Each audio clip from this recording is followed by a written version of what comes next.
9 a.m. in Shanghai, Shenzhen, and here in Hong Kong, you're watching The China Show. I'm Yvonne Man. We're counting down the open markets in Greater China this morning. Our top stories: Asian stocks tracking losses on Wall Street with AI valuation and spending concerns hitting sentiment once again. And Chinese shares, though, in focus after that renewed optimism around tech, fueling a sudden rally yesterday, even as concerns persist over the economy. Also ahead, BP appoints Woodside's Meg O'Neill as its new CEO, making her big oil's first female leader. And President Trump is set to tout his agenda in a national TV address as polls suggest public unease with his economic approach. We're going to be live in Washington.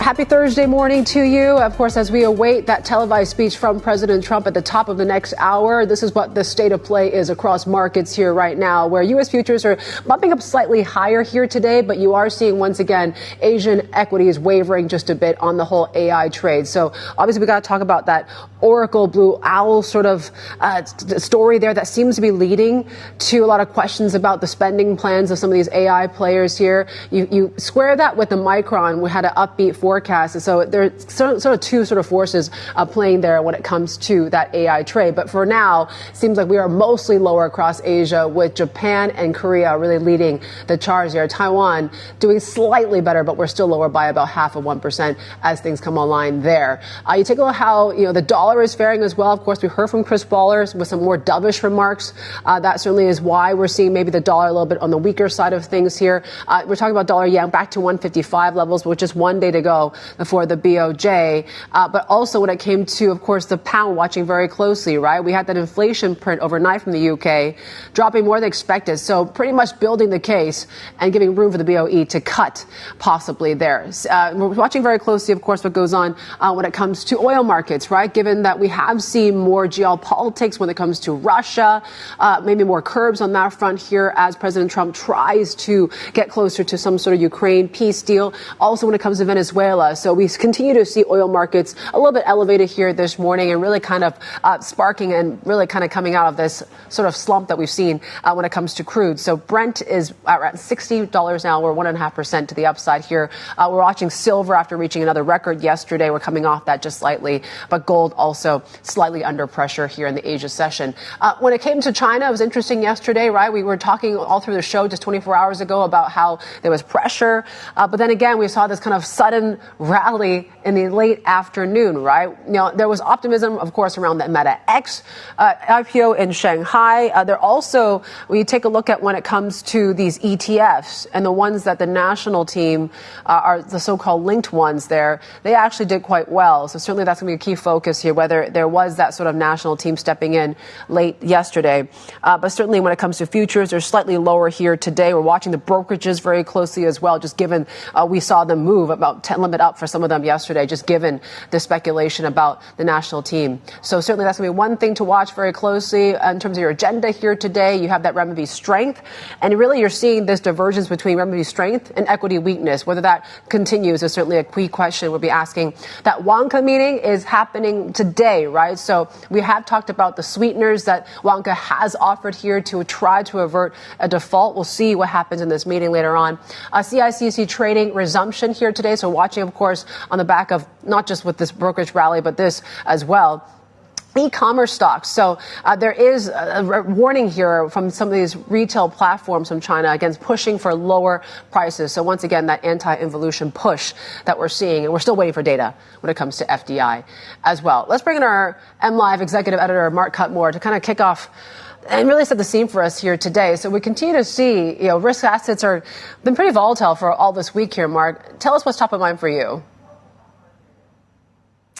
I think this dynamic of choppy markets with downside risk is going to sustain for the next kind of week or so. I'm a little bit worried as we get into lower liquidity next week. that we get a bit more of a serious flush out. I think that, the vulnerable hands at the moment are those day traders who are long. That's where the pressure is. So we can see some stops cleaned out, and it could be more difficult. So on a short-term basis, and what I mean by that is the next 2 to 3 weeks, I'm definitely a bit more bearish on global stocks. I think the crypto sector is where a lot of the intensity is, where the digital asset treasury companies, particularly MicroStrategy, remain under pressure. That's weighing on the broader crypto sphere, and that's weighing on the retail sphere in a more broader sense, which means it hits more the meme AI names or the favored AI names or those kind of high profile names, and that's kind of weighing on the broader sector. The bigger picture backdrop, though, is that 2026 looks quite bullish. Growth globally is holding up okay. We've got the Fed that is easing policy despite the fact that growth is holding up okay. We've got fiscal stimulus being pumped in around the world. So for financial assets, it should be good. We do have an AI bubble as a backdrop, but we're in the inflation stage of the AI bubble. We're in the bullish stage of the bubble when it should inflate much more to come. So I think that the structural backdrop is very bullish, but I think there's more downside before people want to be enthusiastically buying the dip. This U.S. CPI print, I mean, given the fact that the October report was basically missing, we're getting some of that October data in this latest print here. So it's one of the first sort of comprehensive sort of prints we've seen when it comes to where price developments are going to be in the U.S. How important is it going to be for the market this time around, Mark?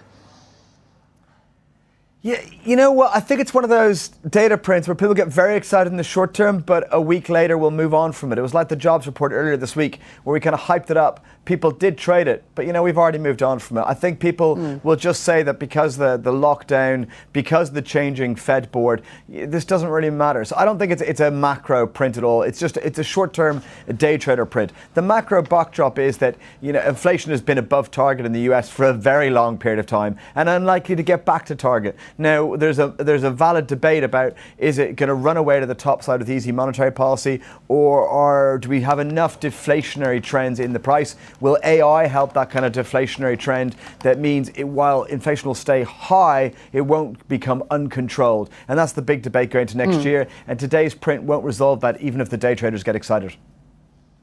Mark, thank you. Mark Kuttner there, our MLab executive editor, joining us out of Singapore here this morning. Let's talk about these Chinese markets, right? What happened yesterday with that sudden rally there, really reversing the 2 days of sell-off that we've seen. Let's bring in Si Fu, China portfolio strategist at Goldman Sachs, and she's here with us in the studios. Mark, talking about choppy markets, we're certainly seeing that in China as well. How are you looking at this volatility that we're seeing here right now, and whether we can continue with the rally yesterday? Yeah. If we look at the market performance before the recent correction, before the rally yesterday, we had a meaningful correction. Yeah. So before that, the MSCI China have rallied more than 30% this year. So that gives many investors decent returns. So from September, we've already seen some investors who took profit. So that caused the most recent correction. We think it's kind of healthy because after such a rally, mainly led by valuation re-rating, people take a break and rethink about their portfolio, reconstruct their portfolio. I think this is a healthy correction. But like for yesterday's rally, I think there are some rumors in the market with light turnover at the end of the year. Any rumors, any news in the market are causing more stronger response. So that's why I think yesterday it seems the market is not more volatile, but I don't think it's changed the overall view. The overall view, we're starting to see when it comes to the data, right, where you're starting to see softer figures for the fourth quarter, and it's starting to weigh in the market. Do you think that's going to be a continued constraint for this market, the growth concerns?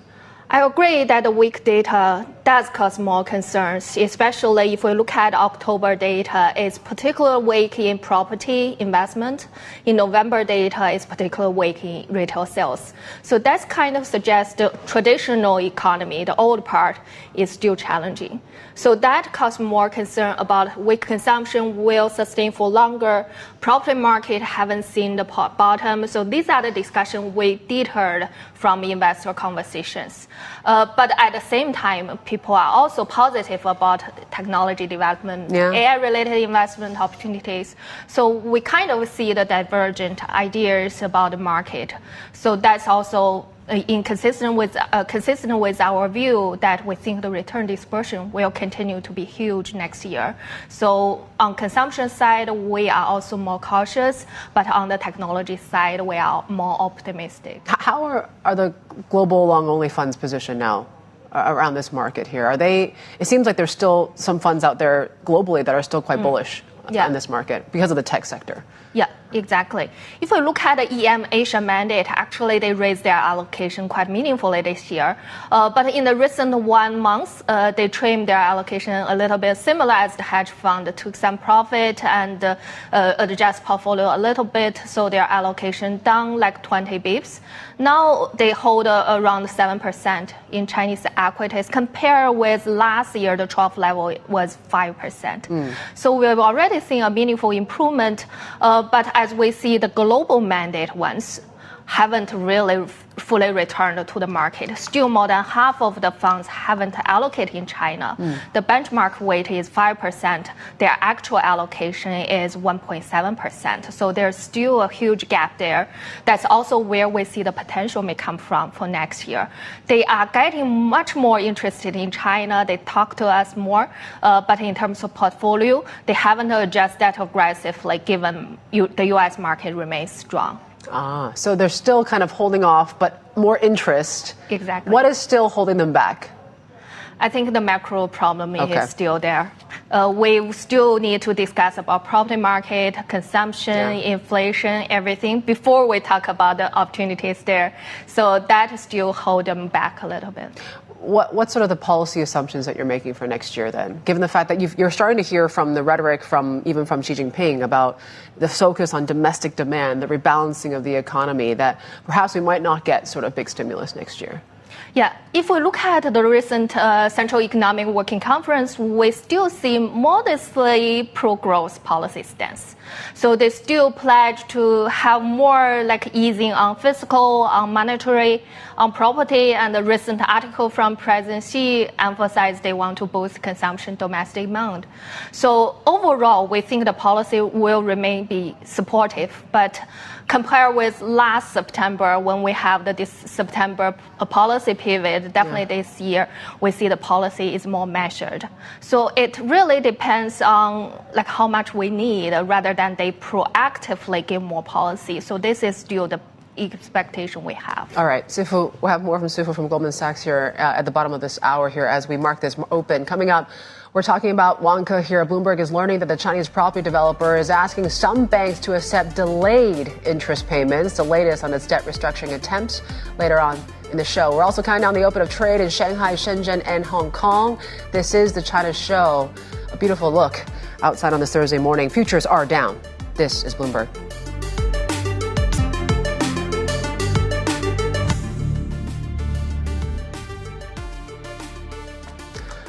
All right, we're checking futures here this morning. Slightly under pressure when it comes to China here today. We'll see if we can continue on with that rally that we saw yesterday, but certainly has been pretty choppy when it comes to the trade this week.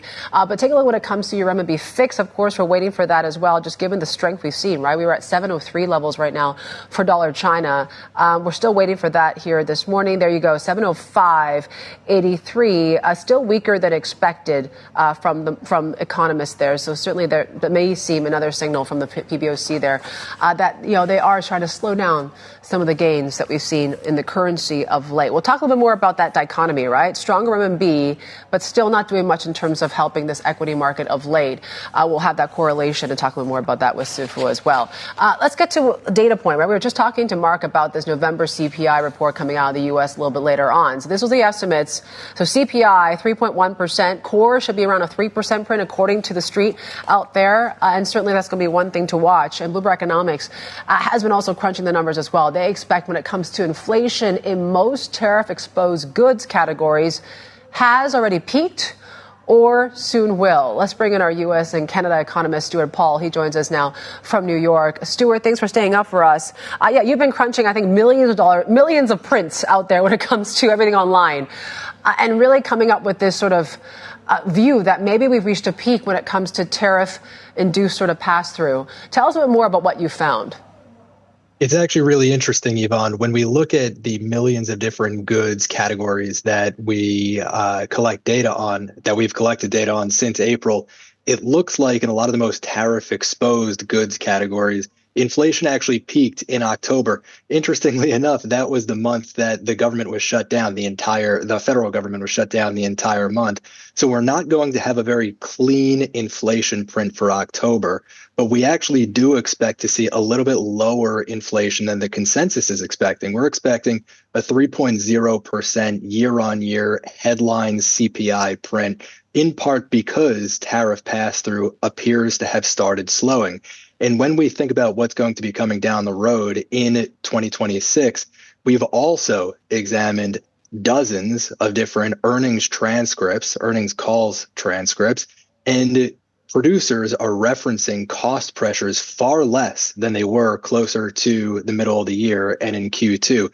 And when producers are experiencing lessening cost pressures, we expect to see, again, less tariff pass-through. So we think that the real risk is that inflation is going to materially slow down in the first quarter of next year. What about services, right? Do you think this whole deflationary trend that we're seeing in the services side, does that sort of have stronger legs? I think so. A major component within services is shelter, of course. And home prices have faced material headwinds from relatively restrictive interest rates. And we've seen rents slow. In fact, some of the hottest markets in the United States, Austin, Texas, Miami, Florida, Dallas, Texas, Nashville, Tennessee, all those places that you've been thinking of as hotbeds for shelter inflation, rents have actually been cooling materially in those regions of the country. And when that's the case, and we start seeing even further slowing of shelter inflation, it's going to ripple through into the rest of CPI. And again, we have turning over of goods inflation, that continual slowing of services inflation. And I think that the risk, again, is for inflation to take a leg down in 2026. And how does this reinforce sort of those rate expectations then, Stuart? Because we talk about the divisions that we still see among the FOMC about where inflation is going to be next year. How high is that bar now for the Fed to cut further next year? Well, so right now, the median FOMC participant expects just one 25 basis point cut next year.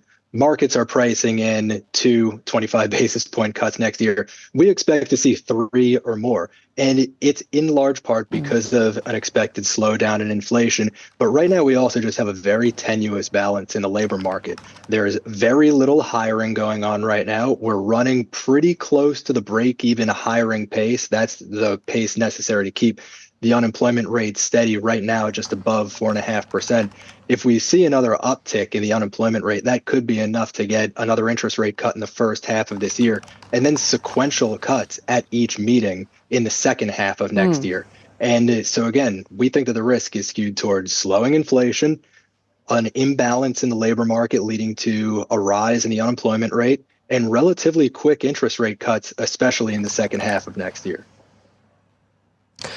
And next year, I mean, obviously we're going to see a new Fed chair. I mean, there's all this talk about whether it's going to be Waller or Hassan, the like. But at the end of the day, it seems like the market is tilting a little bit more towards, it's going to be a more dovish Fed chair. What are your expectations, really? And these concerns about Fed independence, how much should we really be concerned about that? I think we should be concerned about Fed independence. We've built an index that explores just how constructive or destructive political language is, how supportive or how, again, destructive political language is for Fed independence.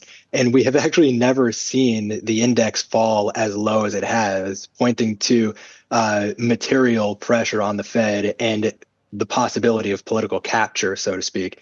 We do expect to see a more dovish chairman, whether that comes in the form of Kevin Hassett or Kevin Warsh or Christopher Waller, currently one of the governors on the board of governors of the Federal Reserve System.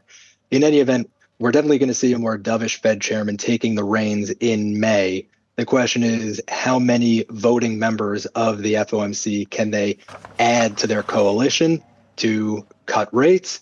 We actually think that the economic circumstances are going to be what drives a coalition to allow for additional rate cuts next year. Stuart, it's great to have you. Thank you so much for staying up. Stuart Paul there from Bloomberg Economics joining us out of New York as we count down to that CPI print. Also, that President Trump's speech there at primetime, 9 p.m. Washington, as he talks about that 1 year in office and really touting his economic sort of policies there. So that's what's expected in this speech. And in the meantime, let's take a look at when it comes to the pre-market in Hong Kong. So we're just opening up here and slightly to the downside. We're at 25,330. Futures are lower here this morning and a 703 handle for dollar China. This is Bloomberg.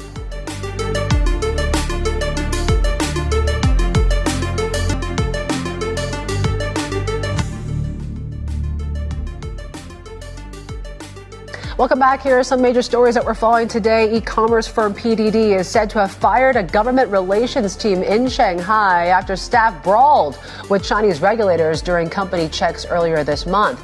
Sources say the fight happened during investigations into reports of fraudulent deliveries on the platform. The incident could lead to more scrutiny of PDD from state regulators.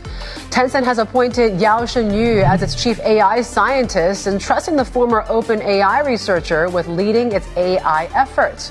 Yao will report directly to President Martin Lau and also head the company's AI infrastructure department. Tencent's move is the latest in a series of high-profile hires in the sector this year, most notably led by Meta.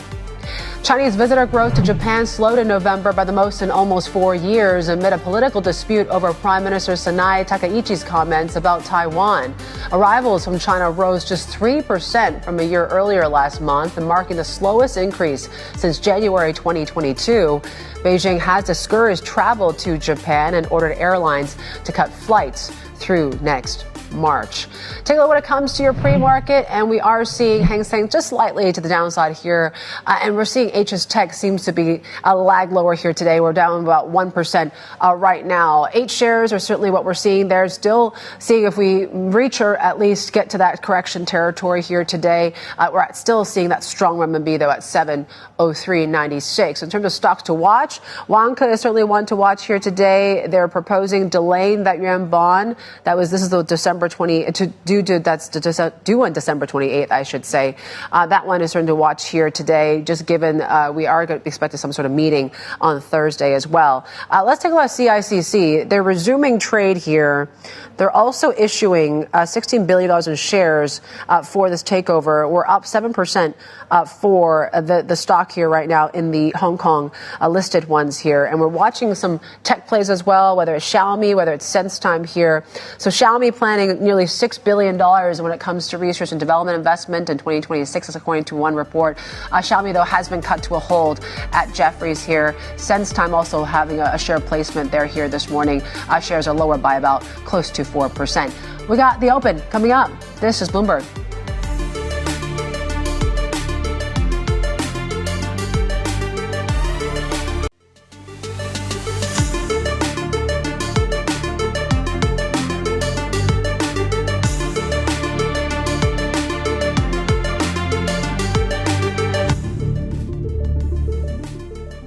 Welcome back. You're watching the China Show. We are cutting down the open of markets here today, and it looks like things are a little bit, when it comes to sentiment, is slightly to the negative side here. We're down about 0.5%, doing a little bit better than the rest of the region, though.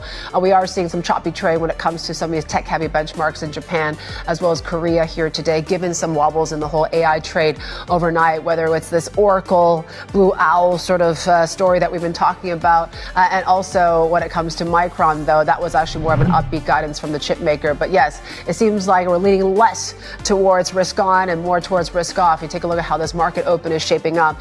What has been bucking this trend has been the Chi-Nex, though. That has been remarkable. We saw a rally of more than 3%, and that continues on some of these small caps in particular. But here is your onshore market open. Here, CSI 300 down about 0.6%. Shanghai is also now around that 3,857 level here this morning. We're watching very closely what happens when it comes comes to the Shanghai crude markets as well, given the fact that we have seen geopolitical risk and that premium being priced back into oil markets, given what we've seen in Venezuela and Russia as well. We're up about 1% for Shanghai crude.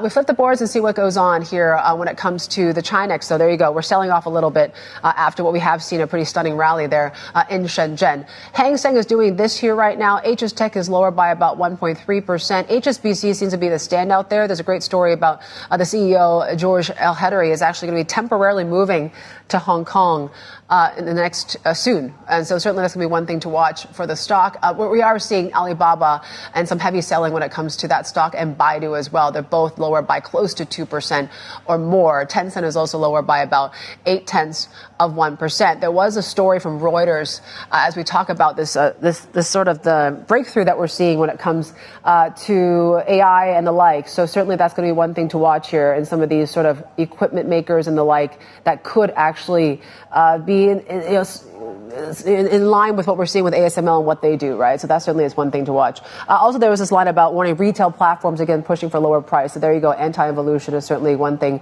to track here today. Perhaps that's why some of these e-commerce names are slightly lower here today. You take a look when it comes to the brokerages. So that certainly was the big thing yesterday, right? Because you take a look at some of the turnover on some of these ETFs that, have been linked to, of course, the national team buying, and they basically turnover reached about 19 billion renminbi yesterday, which is above average that we've seen in the last few weeks. So, certainly there's speculation that national team might have stepped in yesterday during late trade. That's why we saw that sudden rally. Also, there is the CICC resuming trade after, of course, this merger that was announced. They want to buy Dongxing Securities, Cinda Securities. So those two are rallying quite a bit here today. Those broker stocks certainly reacting quite positively. We're seeing Dongxing up close to 10%. But some of these, stocks in particular were almost limit up, just given the activity that we saw in the late part of the session there. But they are selling off and coming off a little bit here today, some of these big ones and some of the brokerages. Chip makers, certainly yesterday's story was Meta X, given that, we minted another billionaire when it comes to the AI space here with Meta X after what we saw, which was basically 500+% gains here. We're coming off just slightly, right? 6%.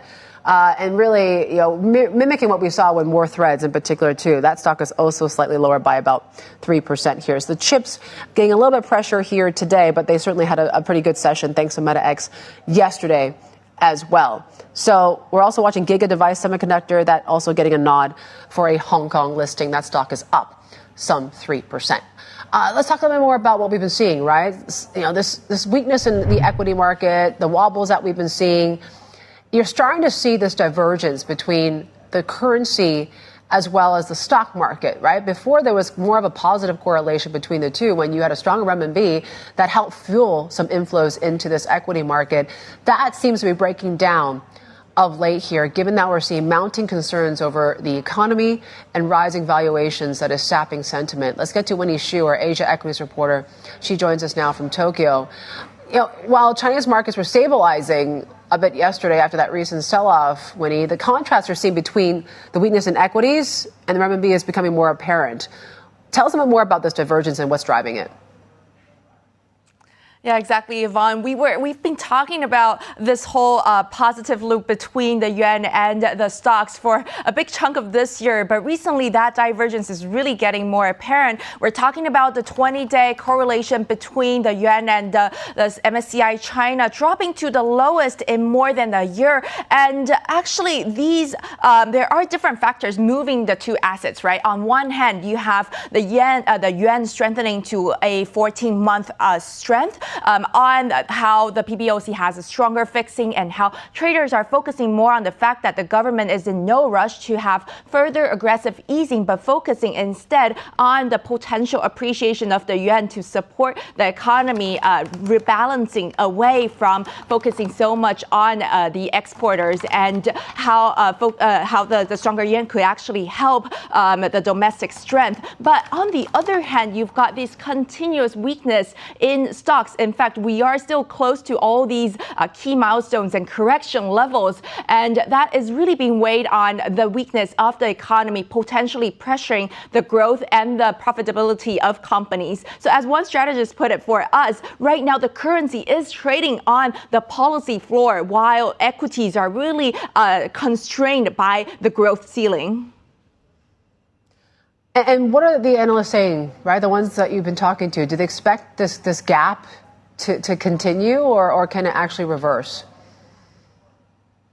Yeah, so actually for the near term, we're still seeing a further widening of the gap just because how we haven't really been seeing lots of signs when it comes to the growth recovery or the earnings improvement when it comes to the stock market. So very likely without a fresh catalyst, we're still likely going to see equities to continue to lag that strength of the yuan, because on the other side, further expectations around the strengthening of the yuan, with Goldman Sachs saying that the yuan right now is undervalued by about 25%, and more calls for the stronger yuan right now from these top economists and also these former central bankers. So for now, it might likely going to widen further. But for the longer term, like you mentioned, a stronger yuan can help the capital inflow and can help stabilize the financial stability. So that is actually good for the Chinese market. So the longer term, we are expecting the two assets to still strengthening for the time being. And it's just more upside that we're seeing in terms of next year's outlook for the yuan, and also on the equity space when strategists are expecting the two sessions next year in March to support policy to translate into growth for these companies. Woody Xu, thank you. Our Asia equities reporter joining us out of Tokyo here this morning. Let's bring back Si Fu, China portfolio strategist at Goldman Sachs. How do you see this relationship between renminbi and equities faring for next year then? Yeah, we do expect like modest RMB appreciation, because if we look at the long term, we think RMB is still cheap. In the equilibrium level. So that's why we think it will appreciate a little bit, especially we expect dollar will weaken a little bit with the rate cut. But we don't think it will hold the export growth. We don't think it will hurt the fundamental of Chinese company that much. But if we look at MSCI China, historically, RMB appreciation is positive to it because of the translation gain. But this time, as we just mentioned, it seems the correlation is at a historical low because of different fundamental reasons. In terms of investment strategies, what are some of the things that you're talking to clients about for next year now? Is it still AI? Is that still going to be the biggest driver?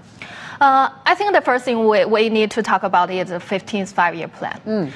Next year is the first year of the 5-year. So definitely the government will continue pushing all the policies, and the local government will definitely begin to implement all the policy directions. So that's why we think it's important to look into the documents to figure out what are the targets, what are the areas that the policy is focusing on. Especially we have reviewed the past 2 decades 15 5-year plan. Actually, we noticed that China rarely meets the target, especially the quantitative ones. This is one thing. So if they still have a growth target, which we will know in the next 2 sessions, if we still have a number there, then definitely it means policy will continue to support to meet the target. The other thing is, if we select the right sectors, we look at the past 2 decades. If you correctly select the top 5 sectors with the highest policy tones, then you can gain more than 10% alpha each year. So that means we need to study the documents carefully. So this time, I think the clear focus is technology, security, and the people's livelihood. These are the 3 areas we think are important. Can you tell us a bit more about this portfolio that you've kind of constructed here around this sort of 15 5-year plan here? You know, you mentioned about some of these sectors here, but it really kind of focuses on high quality growth, the tech sector and innovation, investing in people as well. Tell us more about that. We have looked into the documents and figure out for each sentence which sector it mentions and compare that with last 5-year plan to see the tone, whether it's improving or declining. So we give a ranking for all the different subsectors. And what we notice is clearly the hard tech part, including AI-related part, humanoid robotics, supply chain, as well as advanced technology, advanced manufacturing. These are clear areas that the policy are focusing on. But besides that, we also see like biotech, agriculture, also some new materials. These are also sectors being discussed as well. So that's why we figure out all the subsectors talking with positive tone in the documents. And we screen 50 stocks there. We focus on mid caps, which continue having growth potential. And also we look at their like R&D intensity. We look at their revenue growth. Basically, we try to figure out which company in these sectors still growing their revenue earnings dramatically. So this 50 of stocks covers 22 different subsectors. It's broad-based. And this portfolio gives us around 30% earnings growth annually in the next 2 years expected. So this is more like a mid-cap growth portfolio people can focus on.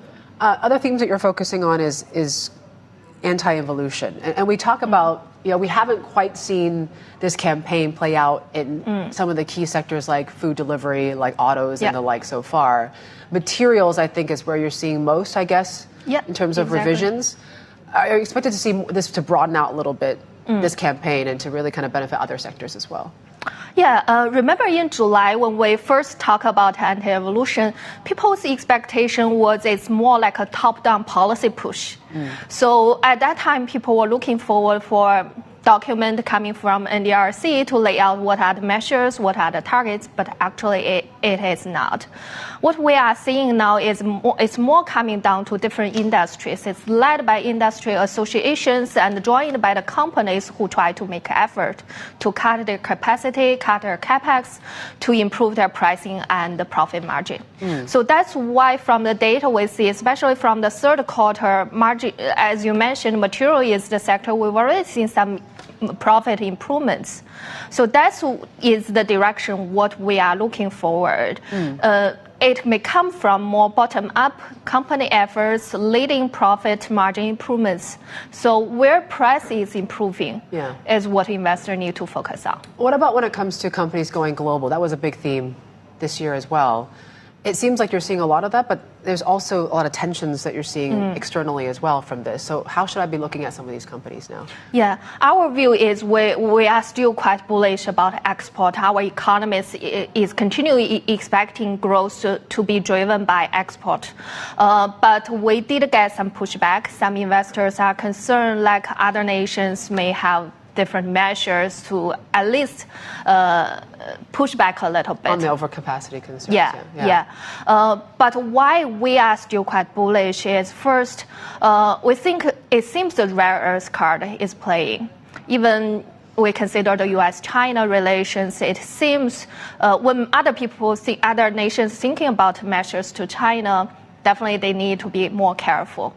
So that's why we think dramatic like tariff increase or quite dramatic measures will be less likely. At the same time, if you look at the companies, they are improving their market share with higher quality products. Not only for cheap price, but at the same time, if you look at a few different supply chains, Chinese company is becoming more dominating. It's a little bit more difficult to be replaced. So that will give the resilience as we expect. All right, Si Fu, thank you, China portfolio strategist at Goldman Sachs.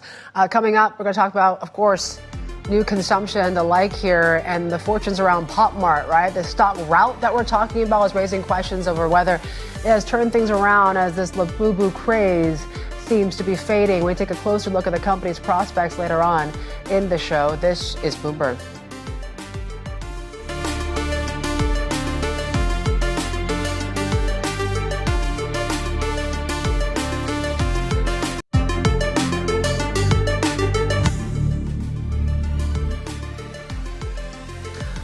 Well, we're talking Vanke now. Bloomberg has learned that the property developer has asked some commercial banks to accept delayed interest payments as it grapples with mounting liquidity pressure. Let's bring in our China correspondent, Min Lo. She's been joining us here and talk a little bit more about what we know about these expanded debt talks. Yeah, so this is according to what sources have told Bloomberg, and Vanke had met with some representatives from banks and insurers, asking them to accept delayed payments, interest payments.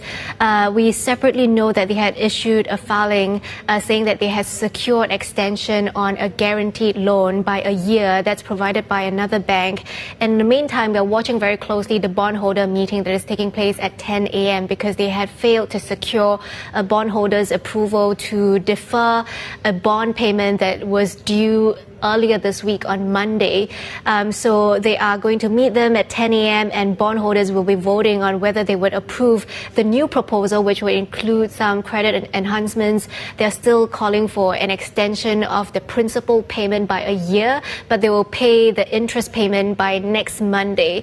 If that doesn't come through, the other option is they are also asking for an extension of the grace period to end of January. So that buys them more time to negotiate, but we'll see what happens later. Yeah, in terms of the options, right? What options do bondholders have right now? So right now, if no deal is reached, the grace period would expire by next Monday. So if Vanke doesn't pay up by then bondholders can call a default.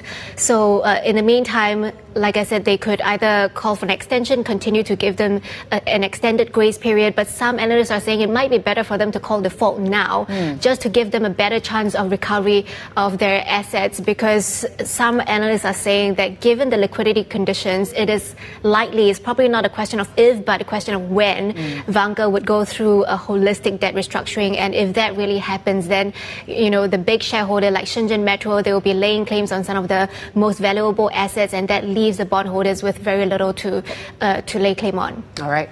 Min Lo there on what to expect in this bondholder meeting later on this morning. Of course, if you are a subscriber and want to rewatch some of our segments, you can do that via our interactive TV function, TV Go. You can also become part of the conversation, send us instant messages or questions for our guests throughout the shows. Check it out at TV Go.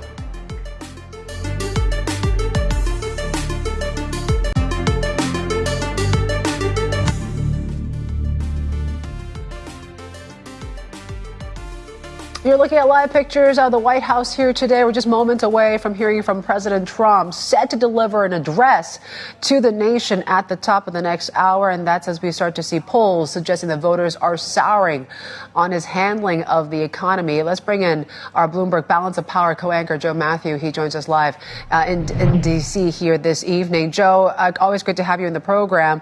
It looks like this is going to be a speech that's really going to be touting his 1 year in office and his economic agenda overall. What else is expected?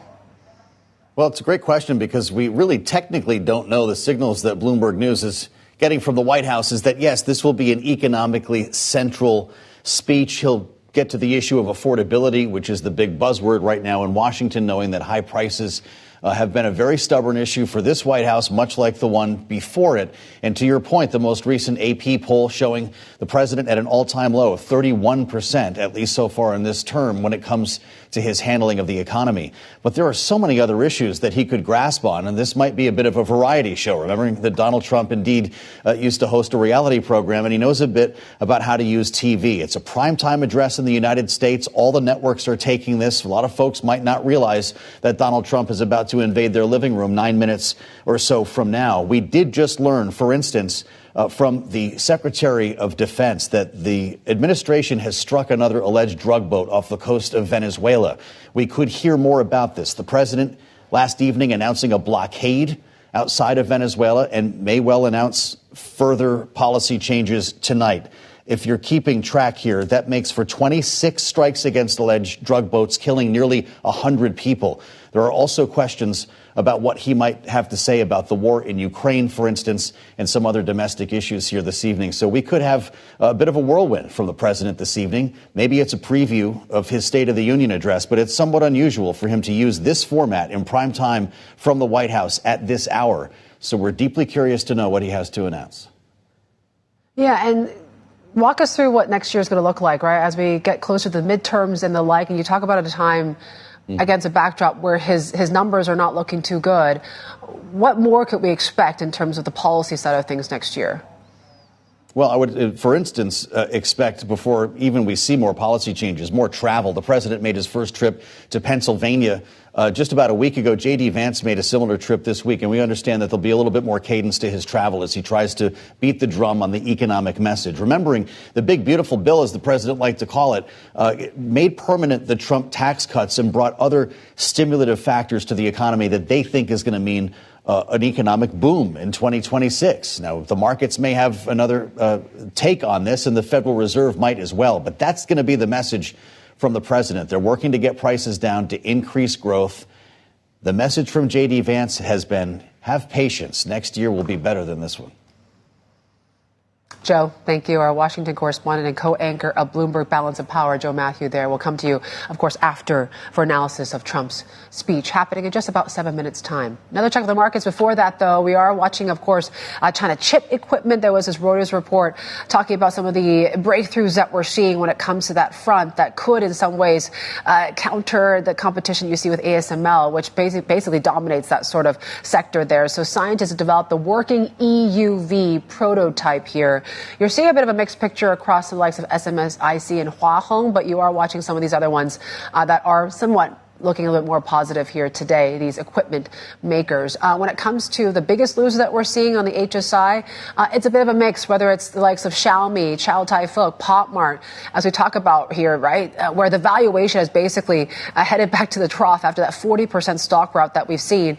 Have we reached the peak when it comes to this Labubu craze? We'll talk about that in a little bit, right, because the analysts are still quite bullish, right? There's still about 44 or so buys around this stock here right now, and that price target still expecting double digit in terms of upside for the stock right now. Lenovo is also slightly lower here by about 2% here. The rest of the dashboard and what China looks like here today on this Thursday morning is slightly on the back foot as well, maybe led by, of course, the drags that we're seeing across the tech sector. Hang Seng is down about 0.4%, and we're seeing when it comes to the onshore markets, they're looking a little bit better than Hong Kong of late here. So we'll continue to watch what goes on. Obviously, Meta X was something that did kind of pump a lot of optimism on the onshore markets here. CSI 300, though, is down 0.4%. That Trump speech coming up. This is Bloomberg.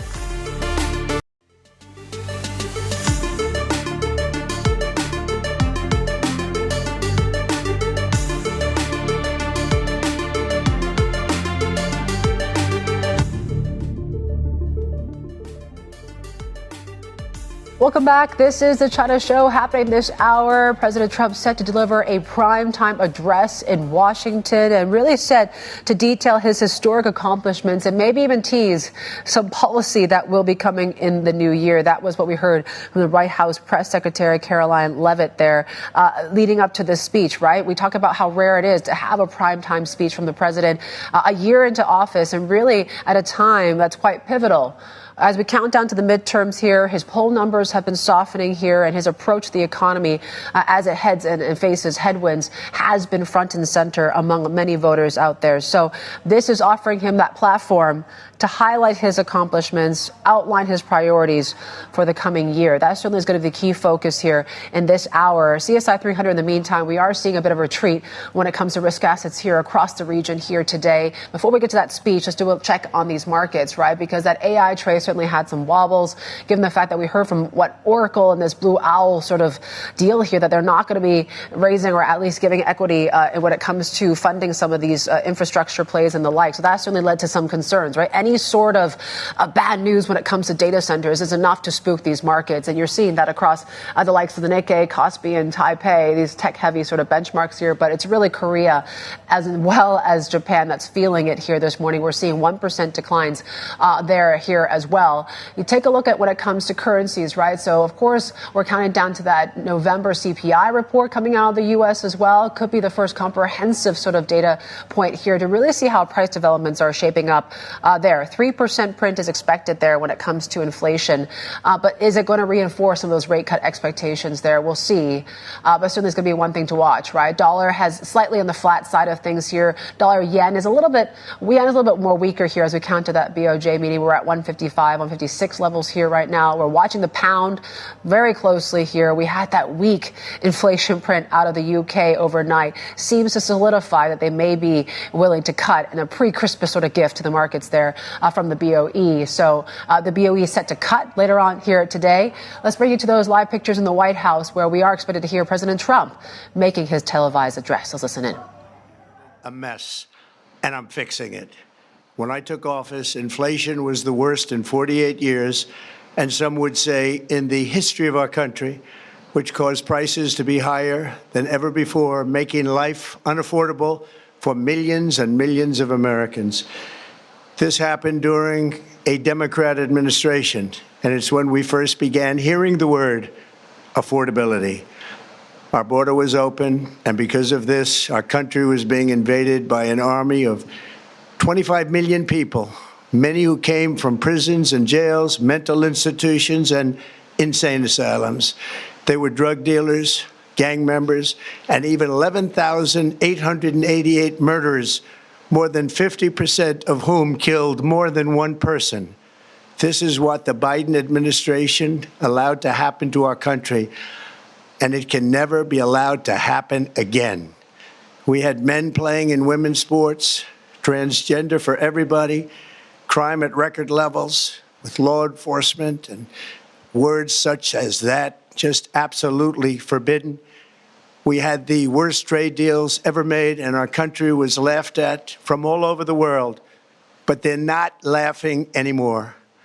Over the past 11 months, we have brought more positive change to Washington than any administration in American history.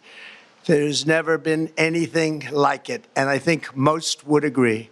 I was elected in a landslide, winning the popular vote and all 7 swing states and everything else, with a mandate to take on a sick and corrupt system that really just took the wealth from people and crushed the dreams of the American people. For the last 4 years, the United States was ruled by politicians who fought only for insiders, illegal aliens, career criminals, corporate lobbyists, prisoners, terrorists, and above all, foreign nations, which took advantage of us at levels never seen before. They flooded your cities and towns with illegal aliens. They decimated your hard-earned savings. They indoctrinated your children with hate for America. They just released a level of violent felons that we had never seen to prey on innocent. They caused war. They caused mayhem. They caused a horrible situation all over the globe. But now you have a president who fights for the law-abiding, hardworking people of our country, the ones who make this nation run, who make this nation work. And after just 1 year, we have achieved more than anyone could have imagined. Starting on day one, I took immediate action to stop the invasion of our southern border. For the past 7 months, 0 illegal aliens have been allowed into our country, a feat which everyone said was absolutely impossible. Do you remember when Joe Biden said that he needed Congress to pass legislation to help close the border? He was always blaming Congress and everyone else. As it turned out, we didn't need legislation. We just needed a new president. We inherited the worst border anywhere in the world, and we quickly turned it into the strongest border in the history of our country. In other words, in a few short months, we went from worst to best. We're deporting criminals, restoring safety to our most dangerous cities. Just take a look at Washington, D.C. It's at levels of safety that we've never seen before. And they decimated the bloodthirsty foreign drug cartels. We did that all by ourselves with our people, and we're so proud of it because they were poisoning and destroying our population. Drugs brought in by ocean and by sea are now down 94%. We have broken the grip of sinister woke radicals in our schools, and control over those schools is back now in the hands of our great and loving states where education belongs. After rebuilding the United States military in my first term, and with the addition we are adding right now, We have the most powerful military anywhere in the world, and it's not even close. I've restored American strength, settled 8 wars in 10 months, destroyed the Iran nuclear threat, and ended the war in Gaza, bringing for the first time in 3,000 years peace to the Middle East, and secured the release of the hostages, both living and dead. Here at home, we're bringing our economy back from the brink of ruin. The last administration and their allies in Congress looted our Treasury for trillions of dollars, driving up prices and everything at levels never seen before. I am bringing those high prices down and bringing them down very fast. Let's look at the facts. Under the Biden administration, car prices rose 22% and in many states 30% or more. Gasoline rose 30 to 50%. Hotel rates rose 37%. Airfares rose 31%. Now, under our leadership, they are all coming down and coming down fast.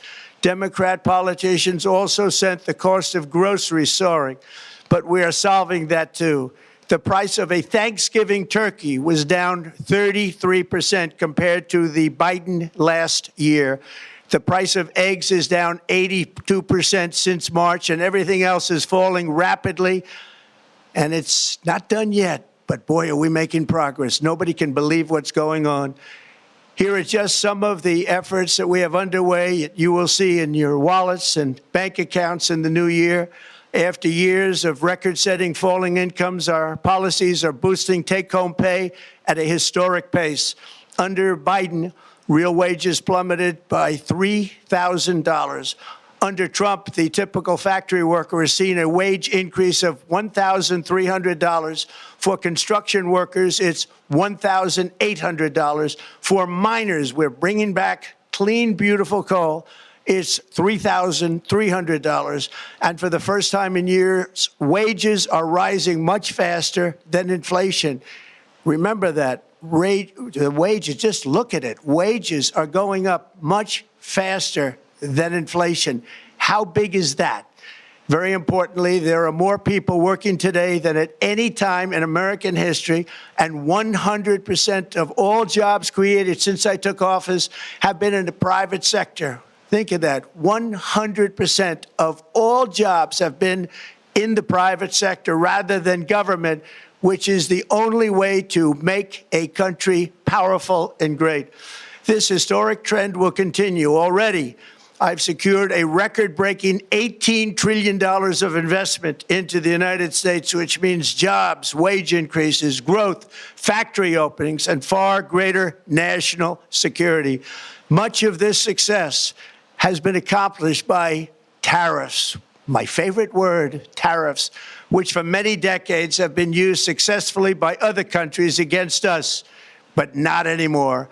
Companies know that if they build in America, there are no tariffs, and that's why they're coming home to the USA in record numbers. They're building factories and plants at levels we haven't seen, AI, automobiles. We're doing what nobody thought was even possible, not even remotely possible. There has never, frankly, been anything like it. 1 year ago, our country was dead. We were absolutely dead. Our country was ready to fail, totally failed. Now, we're the hottest country anywhere in the world. And that's said by every single leader that I've spoken to over the last 5 months. Next year, you will also see the results of the largest tax cuts in American history that were really accomplished through our great, big, beautiful bill, perhaps the most sweeping legislation ever passed in Congress. We wrapped 12 different bills up into one beautiful bill. That includes no tax on tips, no tax on overtime, and no tax on Social Security for our great seniors. Under these cuts, many families will be saving between $11,000 and $20,000 a year, and next spring is projected to be the largest tax refund season of all time. Because of tariffs, along with the just passed One Big Beautiful Bill, tonight I am also proud to announce that more than 1,450,000, think of this, 1,450,000 military service members will receive a special, we call warrior dividend before Christmas, a warrior dividend. In honor of our nation's founding in 1776, we are sending every soldier $1,776. Think of that. And the checks are already on the way. Nobody understood that one until about 30 minutes ago. We made a lot more money than anybody thought because of tariffs, and the bill helped us along. Nobody deserves it more than our military, and I say congratulations to everybody. And by the way, we now have record enlistment in our military, and last year we had among the worst recruitment numbers in our military's history.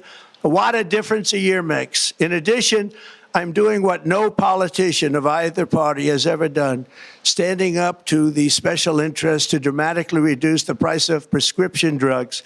I negotiated directly with the drug companies and foreign nations, which were taking advantage of our country for many decades, to slash prices on drugs and pharmaceuticals by as much as 400, 500, and even 600%. In other words, your drug costs will be plummeting downward. And I used the threat of tariffs to get foreign countries who would never have done it to pay the cost of this giant dollar reduction. They stopped ripping us off, and it began as of 4 days ago. There has never been anything like this in the history of our country. Drugs have only gone up, but now they'll be going down by numbers never conceived possible. It's called most favored nation. And no president has ever had the courage or ability to get this done until now. The first of these unprecedented price reductions will be available starting in January through a new website, trumprx.gov. And these big price cuts will greatly reduce the cost of health care. I'm also taking on the gigantic health insurance companies that have gotten rich on billions of dollars of money that should go directly to the people. The money should go to the people. That's you. So they can buy their own health insurance, which will give far better benefits at much lower costs. It will be far better health insurance. The current Unaffordable Care Act was created to make insurance companies rich. It was bad health care at much too high a cost. And you see that now in the steep increase in premiums being demanded by the Democrats, and they are demanding those increases, and it's their fault. It is not the Republicans' fault. It's the Democrats' fault. It's the Unaffordable Care Act, and everybody knew it. Again, I want the money to go directly to the people so you can buy your own health care. You'll get much better health care at a much lower price. The only losers will be insurance companies that have gotten rich, and the Democrat Party, which is totally controlled by those same insurance companies. They will not be happy, but that's okay with me because you, the people, are finally going to be getting great health care at a lower cost. Another major focus is the cost of energy. For years, the radical left Democrats exploited the green energy scam as an excuse to funnel many billions of dollars into their own massive slush funds as their energy restrictions drastically drove up prices, and they drove them up at record levels. Electricity costs surged 30 to 100% under Biden, and the typical family lost $5,000 to $10,000 in higher energy costs. Think of that, $5,000 to $10,000 you lost. On day one, I declared a national energy emergency. Gasoline is now under $2.50 a gallon in much of the country. In some states, it, by the way, just hit $1.99 a gallon. And within the next 12 months, we will have opened 1,600 new electrical generating plants, a record, and it's a record that won't be beaten by practically, I would say, by anybody, or certainly not very soon. Prices on electricity and everything else will fall dramatically. The Democrat inflation disaster, again, the worst in the history of our country, also robbed millions of Americans of home ownership and indeed the American dream. The yearly cost of a typical new mortgage increased by $15,000 under Democrat rule. In 11 months, we've already gotten that annual cost down by $3,000, and it's coming down a lot lower. Wait till you see. The numbers are going to be shocking. And I'll soon announce our next chairman of the Federal Reserve. someone who believes in lower interest rates by a lot, and mortgage payments will be coming down even further. Early the new year, and you will see this, in the new year, I will announce some of the most aggressive housing reform plans in American history. A major factor in driving up housing costs was the colossal border invasion. We have never been invaded. This is the worst thing that, frankly, in my opinion, the worst thing that the Biden administration did to our country is the invasion at the border. The last administration and their allies in Congress brought in millions and millions of migrants and gave them taxpayer-funded housing while your rent and housing costs skyrocketed.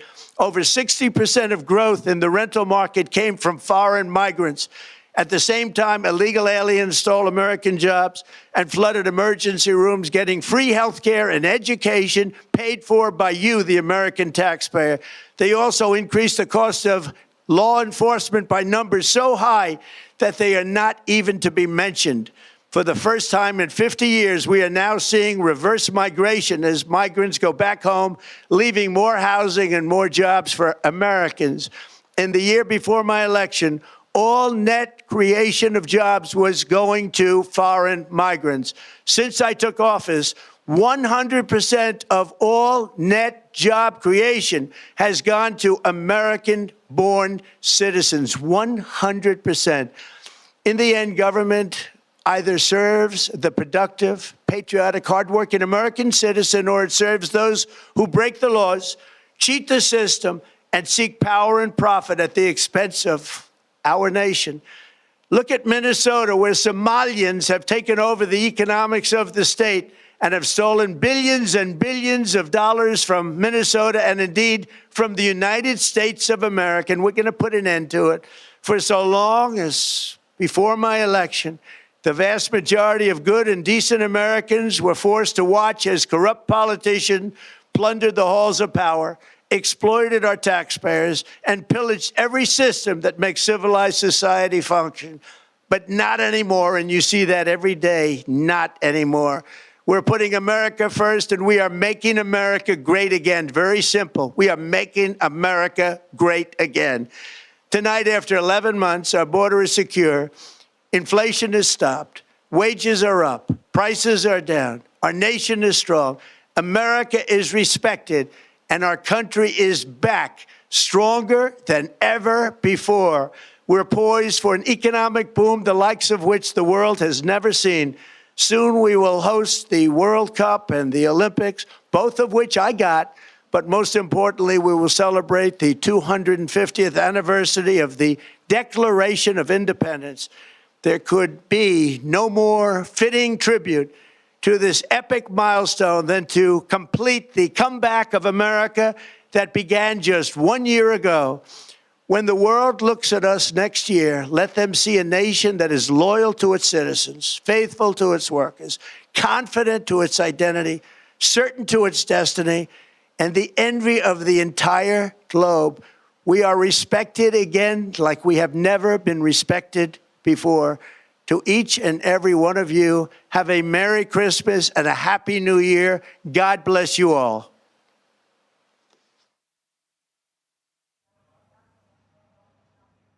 And there you go. That was President Trump there speaking at the White House. So you're watching the China show here. And I'm Yvonne Man in Hong Kong. I'd also like to welcome our Bloomberg radio listeners who were just listening to that speech from the president here, a rare sort of primetime address, and certainly really talking about the year in office as he had and really touting his economic agenda and really trying to, in some ways, recapture the magic that propelled him to a second term here just less than a year ago. So certainly there's a lot of talk about the inflation picture and really spent a lot of time in some ways blaming the Biden administration for why inflation was so elevated. And he says, inflation has stopped under his last 11 months. And really talking a bit more about the policy in terms of some new things that were announced. This warrior dividend and giving every soldier $1,776 there to all service members, and sometime talking about bringing down drug prices, for example. I want to bring in Joe Matthew, our Bloomberg Balance of Power co-anchor. He joins us live from Washington. Joe, what sort of stood out to you in this speech from the president? Well, I've just never seen a presidential address, certainly in prime time, like that, read that quickly. He was racing through obviously written remarks and barely took a breath, it sounded like, as he went through copy that lasted just shy of 20 minutes, starting with the line, 11 months ago, I inherited a mess and I am fixing it. This was largely a greatest hits speech. There were a lot of questions about whether the president would announce any new policies with regard to Venezuela, for instance, with the military action and the blockade that he announced last evening. The one new thing that we heard, and we heard some whispers about this before the president spoke, was this warrior dividend. He says in honor of the nation's founding in 1776, more than 1.4 million military service members will receive a special warrior dividend before Christmas. He says the checks are already in the mail, and this money is from the tariff regime, which, of course, he had good things to say about. President talked indeed about inflation, and this is something that really helped to prompt the speech, the issue of affordability. And I thought it was interesting to hear him not only blame President Biden, to your point, for increasing prices, but he also ran through actual items with their inflation numbers tied to them. He says Thanksgiving turkey down 33%. Eggs are down. He walked through everything else, he said, falling rapidly, which is, of course, not true. But right in the middle of that speech, he also said, quote, it's not done yet, but boy, are we making progress. And that sounds a lot different than the Democrat hoax that he was calling affordability and inflation just a couple of days ago. Joe, who do you think this message was for? There's been some, concerns among the MAGA base, that perhaps the president has been spending much of his first year really just dealing with, foreign affairs, trade wars, externally. Is this a message to them? Well, sure. That's the case. I'm sure it's a message to everyone. The president's been hearing from his pollsters for weeks and even months now that affordability, and even more specifically, this issue around health care premiums rising in the country, will be likely once again the preeminent issue when we get on the campaign trail for the midterm. So they're trying to get their arms around this. And this speech coincides with a new cadence of travel that the president is pursuing. He had his first speech on affordability in Pennsylvania last week. J.D. Vance was out there today, and we know that he's going to continue to travel the country and beat the drum on this issue, knowing that he will not be on the ballot when the midterm elections come about. He talked about a few other things as well, by the way, including the Fed. And we're waiting to get his pick, of course, for the next Fed chair. No real news there other than to say that I will soon announce the next chair of the Fed, someone, he said, who believes in lower interest rates by a lot. Our reporting would suggest that won't come until early January. And it's down to 3 at this point now. So the president will have a few things to consider. He did get into the matter of health insurance as well. No new plan tonight. There was a thought that he might come forth with the architecture or the framework for a new proposal, or maybe even encourage Republican moderates to vote for an extension of Obamacare subsidies. He simply again pointed to his wish to have people receive money and buy their own health insurance instead of having it going directly to the companies. So not a lot new here tonight outside of the warrior dividend, but a chance for the president to get in people's living rooms in the middle of prime time. Yeah. Do you think that this was can we call this some sort of reset? I mean, the way to really use his platform to recapture the magic from 1 year ago. Do you think he successfully did that, Joe? I think that might be overplaying what was even possible here. This is a president who speaks to the American people just about every day, if not several times a day. So I'm not sure it has the same weight or impact to show up in prime time like this, interrupting people's TV shows to go through a lot of ideas that have already been heard. Granted, he could be reaching a different audience in prime time. These are not people who are chasing cable news or maybe reading all of the Truth Social posts or tweets on the latest policies. So there's some value here for the president. But let's remember, he's got a State of the Union address that's about to happen. And I'm not sure with the vitriol and the lack of trust in this country right now and in this city in Washington, D.C., that a single 20-minute address from the White House is going to change that. Joe, appreciate the time. Thank you. Joe Matthew there, our Washington correspondent and co-anchor of Bloomberg Balance of Power. All right, we're going to talk a bit more about plenty of more of this when it comes to the geopolitics and, of course, the domestic politics in the U.S. Global risk consultancy firm Control Risks will be with us later on for more on President Trump's primetime address and their 2026 geopolitics outlook that's going to be coming up on Insight with has.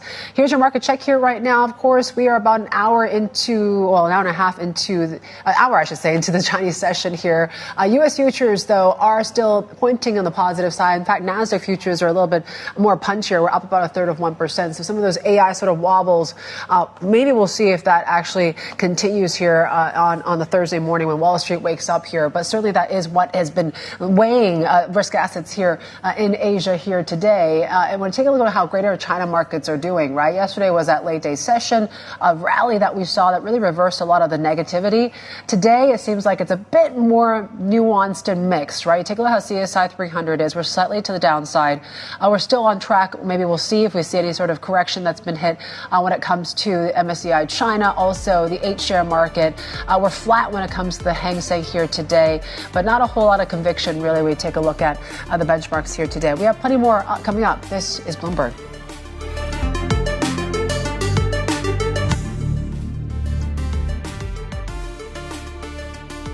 11:29 a.m. in Tokyo. Japanese markets are going to that lunch break, and I think we can start the countdown, right? We're about 24 hours away from that BOJ meeting. And yes, largely expected to, of course, hike rates there. And certainly when we have this BN survey that just came out here, all economists survey expect that 25 basis point hike and possibly penciling in another hike by July of 2026. So this is what the market is doing just 24 hours before that big policy decision. We're down about 1% for the Nikkei 225. And we're flat, slightly weaker when it comes to the Japanese currency here. We're at 155 levels for yen. Not much movement when it comes to the JGB market, but we're watching, of course, the sort of AI concerns that are really kind of weighing on the likes of SoftBank here today. So we're down about 3%, coming off already some of the initial lows. We're initially low as a 6% for the stock. So there's also this whole open AI talks of fundraising at a valuation around $750 billion. That's according to information that came out just a few hours ago. But really it was, concerns about what we saw with Oracle and this whole Blue Owl, sort of how, they're not providing equity here in some of their AI ambitions. So certainly that led to some wobbles here in the overall AI sort of story. The rest of Asia is looking like this here. So slightly under pressure. U.S. futures, though, at least are still in positive territory here. But every sector seems to be in the red, with the exception of finance as well as healthcare. But both of those of which are flat here this morning. We also have November CPI prices coming through from the U.S. a little bit later on as well to deal with. We're also looking at some of these chip makers in Asia. It wasn't just the whole Oracle sort of story, though, right? You square that with what we heard with Micron as well. I mean, they gave out a pretty upbeat forecast when it came to the current quarter. And a sign that really demand and supply shortages are allowing the company to charge more. Let's bring in our Bloomberg Tech correspondent, Annabelle Drewer. She joins us now live from Sydney. What did you make of the first of all, Micron and the guidance that we heard from there? Micron was strong. I mean, that was sort of the key takeaway. So they gave the guidance for the current fiscal quarter they're in, and they're saying that they're going to be making up to $19.1 billion in revenue. So you compare that to what analysts had been estimating of $14.4 billion, and you're clearly well off that mark. So there's a couple of different trends that Micron's being able to capitalize on here. Firstly, you're seeing really strong computing or components, demand really for its AI computing components, so very much outstripping supply, and that's really benefiting companies like Micron. But there's also been a shortage of the less sophisticated memory that's being used in things like PCs, and so that is as well playing into the figures for the company. Again, you saw that reflected in the CEO's statement. He's saying that Micron is an essential AI enabler, but you also saw it in the trading activity because rising in late trade. But I think just back to your point, there was sort of that Oracle story as well, and that really sort of seems to be denting appetite for tech stocks generally in Asia today. Yeah, can you tell us a bit more about that, right? Why do you think it rattled the market so much, the fact that Blue Owl is not going to be contributing any equity into this data center in Michigan? Why do you think the market was so sensitive to it? Yeah, I think the market's just sensitive to anything that doesn't go exactly as planned, essentially. And any sort of data center rollout that goes a little bit off-piste really does spook investors. And so the story here is that Blue Owl has been a long-time partner of Oracle when it comes to financing their AI infrastructure. And they're not going to be one of the partners that's on the Michigan project, or a project that's in Michigan in particular. So this was enough to really send Oracle under pressure.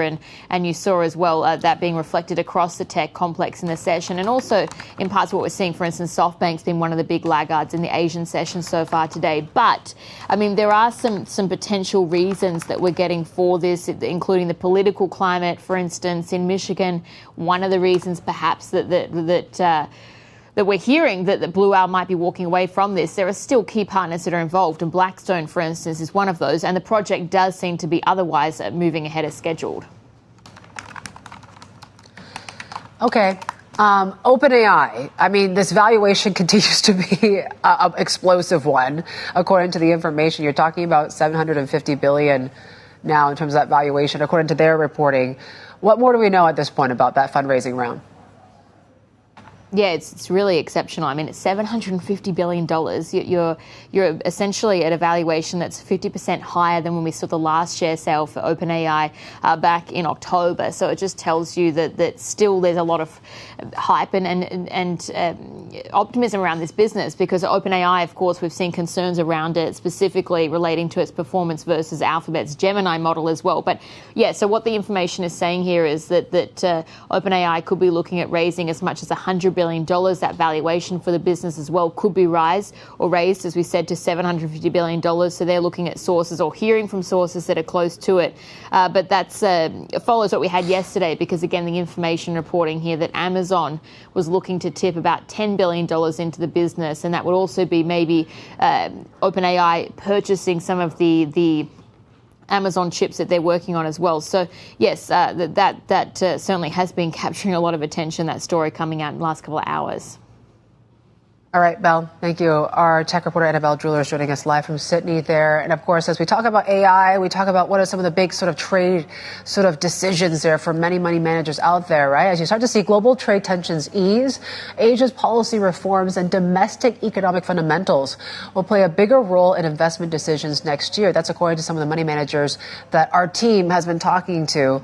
Let's bring in our senior Asia equities reporter, Abhishek Vishmal. He's been part of that whole story and really talking to what people are looking at for 2026. Walk us through some of the key things and sectors to watch next year, Abhishek. Well, based on our reporting, what we get is that people investing in Asia are actually trying to look more inward into the region rather than very big global themes to begin with. And we've talked to trillion-dollar managers, including the likes of Fidelity and T. Rowe. What we got is there are 5 key themes that are focus on that everybody is focusing on. First is pro-shareholder reforms, largely in direction of what Korea is doing with its value program, what Japan has shown the world with Abenomics, and what Singapore is now trying to do as well. So that theme is pretty important and tops the preference. And thereafter, we have a theme of government support in China. It's largely focusing on the 15th five-year plan running through 2030, highlighting technology and a couple of other focus areas for China.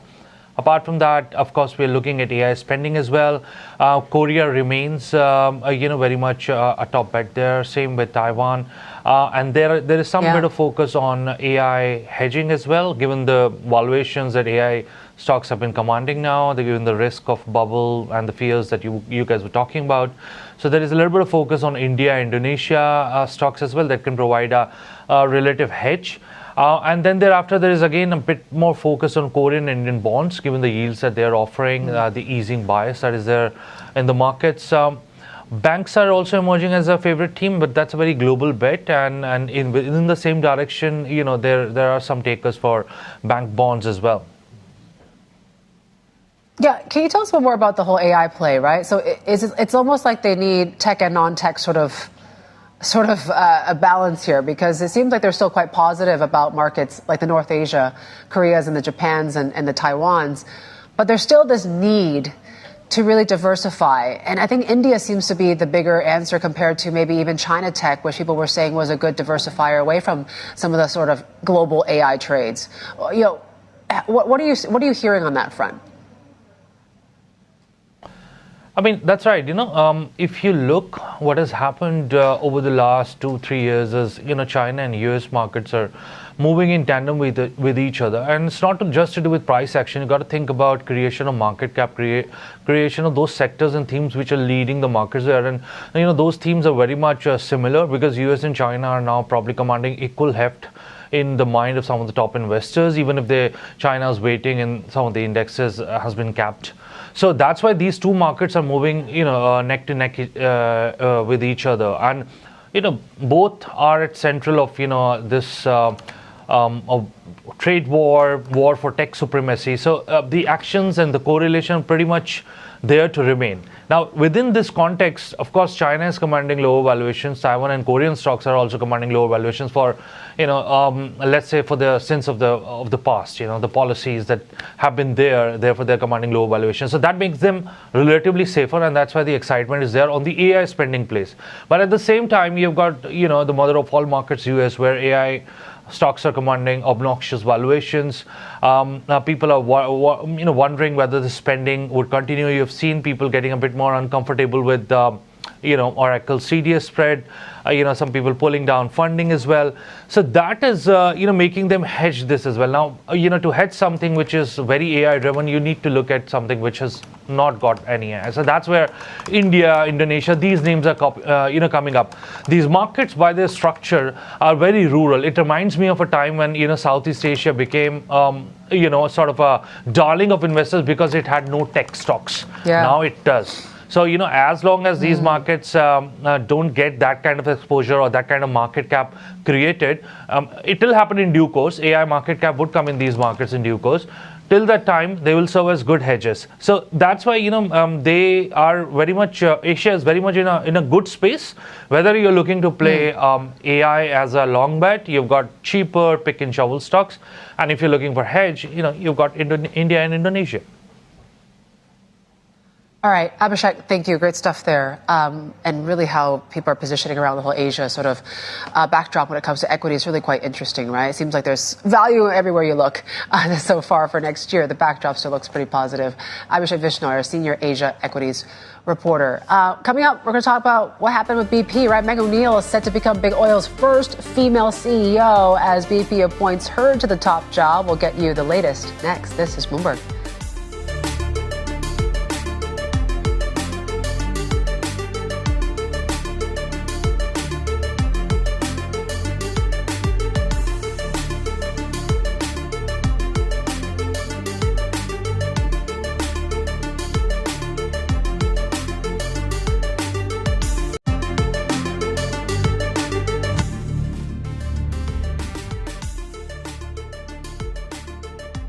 Robinhood is betting big on the prediction market space, which allows traders to wager on global events from sports to finance, politics, and even the weather. CEO Vlad Tenev spoke with us about the growing interest in prediction markets beyond sports and how he sees the space evolving. There's a tremendous amount of value in the diversity and variety of contracts.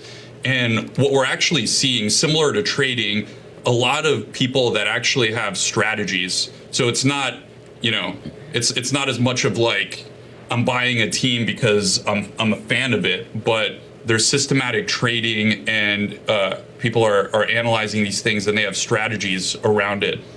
And it goes beyond sports. You guys were mentioning the Warner Brothers merger situation. If you notice, the question on everyone's mind is what's likely going to happen to Warner Brothers? Who's going to acquire the company? Is it going to be Netflix or Paramount Skydance or neither of the above? And right now, we look at the stock prices, right? And we try to reverse engineer what's happening with the situation. Well, there's a prediction market that we illustrated on the platform. And you can see last night it was showing 55% chance Paramount would actually be the ultimate acquirer. This morning it went to 75% Netflix. So even in terms of what value they provide to the news, it can be incredibly powerful and more direct to zero in on the results of that specific outcome. And now I'm not saying everyone should be trading prediction markets. Like any derivatives market, I think people have to make sure it's right for them. But I think they're resonating quite strongly with our active traders. And also, I think they're a great way for other folks who may be interested in trading to learn about the new asset class. It's an incredibly competitive space, Vlad. I don't need to tell you that. And you have, companies and people being minted billionaires as a result of the competitive space right now. I'm wondering about the dynamics and how you view the competitive dynamics and whether you have an edge after acquiring LedgerX. Talk about that a little bit.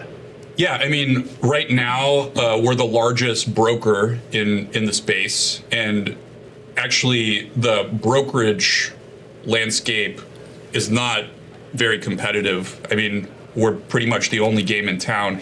In terms of the exchanges offering prediction market services, I think there's a big argument to be made for this to be an increasingly institutional business over time. In the same way that crypto markets started off being exclusively retail and have sort of like built up institutional adoption over time, I think you can make a perhaps even stronger argument that the same is going to happen with prediction market event contracts.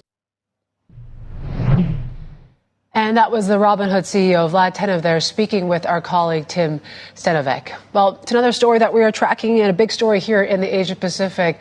We're tracking Woodside after announced its now former CEO, Meg O'Neill, is taking the top job at BP. Now, that will make her Big Oil's first female chief executive. Let's get to our oil trading reporter, Rongwei Neo, joining us now. Rongwei, thanks so much for joining us. Was this a bit of a surprise, I guess, for many of you guys that cover these two companies? Right, it was indeed a huge move. It was a huge shakeup, actually.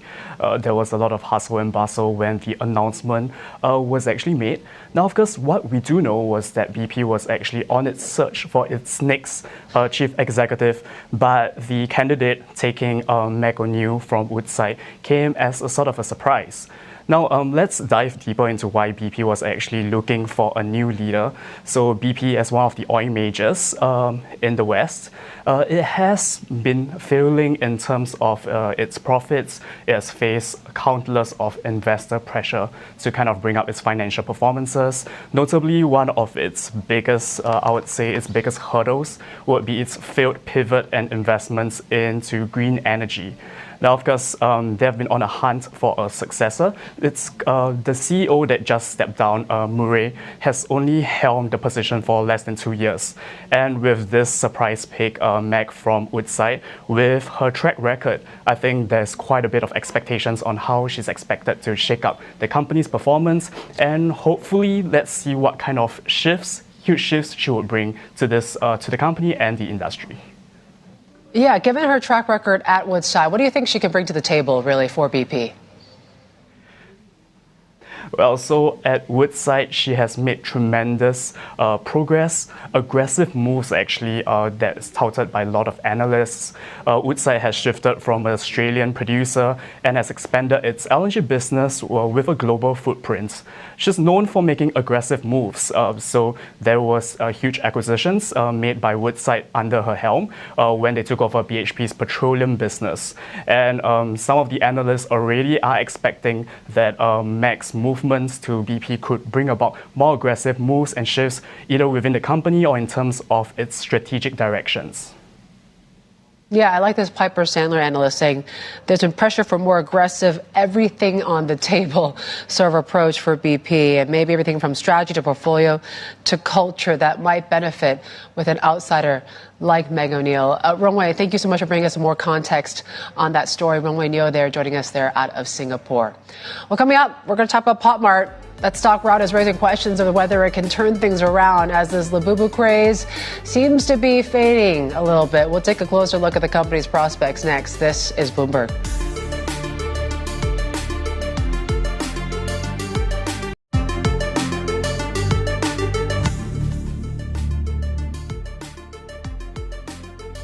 All right, we got to talk about Labubu's here today, given that it's a pretty quiet day here. But we've been talking about the whole stock of Mart itself, right? Certainly, when it comes to this 40% slump that we see in the shares in the last few weeks or so, it's certainly raising a lot of questions about the company's longer-term prospects, as there's this fear that Labubu mania might be over here. The stock is also trading near record low valuation. In fact, we're back to the sort of troughs that we saw of late. So certainly, it's going to be quite interesting, right? Because maybe it's just a stock story. Maybe people were just running this stock too high.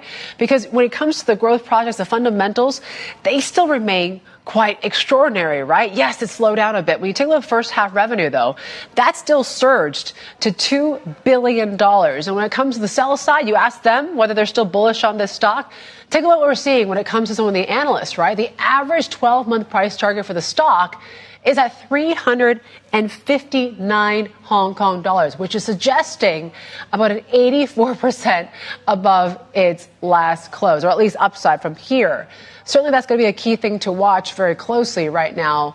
And really, I think there's about 44 buys on the stock overall. Let's bring in Lan Ting Tu, our Asia Equities Managing Editor.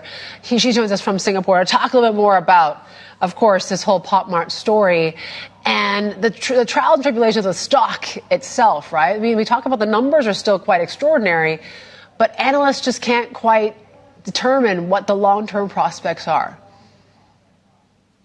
Yeah, that's really the biggest concern right now. People are quite obsessed with its short-term numbers. So the U.S. Black Friday sales was, to them, a big disappointment. As you said, the numbers were not bad. If you look at North America sales quarter to date, it's up more than 400%. But it is considered a big disappointment because the previous quarter we saw double that growth. So overall, that, you're seeing investors are being so punishing in the stock market.